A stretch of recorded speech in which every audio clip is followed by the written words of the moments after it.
Bonjour à toutes et à tous. Bienvenue à la revue de presse du Canadien de Montréal du 31 décembre 1909, une présentation de Raconte-moi mes ancêtres. On se souvient que le 30 décembre, on avait vu Fred Taylor pratiquer avec le Renfrew. On avait entendu les plaidoyers dans l'affaire Pitre et on attendait le verdict du juge Bruno.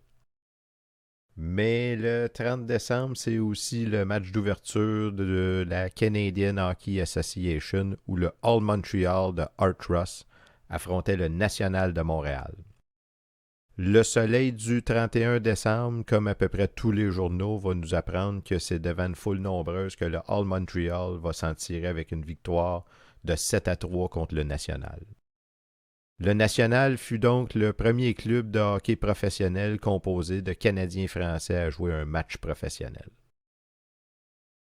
Dans le journal Le Canada, il est question du dossier chaud de l'heure, soit le dossier Pitre. Hier matin était la suite des plaidoyers. En gros, des termes juridiques, mais on va prétendre devant la Cour qu'on ne peut pas utiliser la jurisprudence dans le dossier, puisqu'on est devant un cas qui n'est jamais vraiment arrivé dans le passé. Toujours dans le Canada, il y a le Renfrew qui refuse d'accepter le challenge d'Ottawa.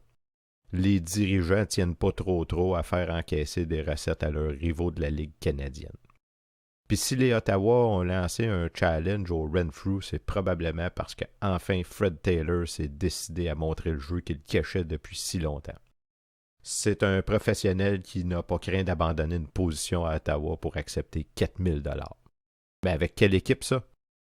Ça, c'est la presse qui nous l'apprend alors que Taylor à Renfrew.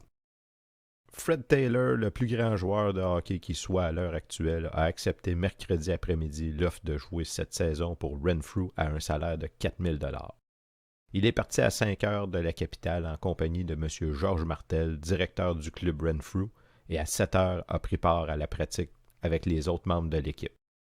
Taylor avait promis aux Ottawa de jouer pour eux et il ne leur a annoncé sa décision d'aller à Renfrew qu'une heure avant le départ du train. Je vous rappelle qu'on est à 5 jours de la première partie du Canadien qui aura lieu le 5 janvier 1910. Qu'est-ce qui va se passer dans le dossier Pitre? Est-ce que le Canadien saura offrir une meilleure performance que le National lors de leur premier match? C'est ce qu'on saura dans les prochaines vidéos. Raconte-moi mes ancêtres vous souhaite une bonne année 1910. Comme qu'il ne se passe pas grand-chose les 1er et 2 janvier, on se revoit pour la revue de presse du Canadien de Montréal du 3 janvier 1910.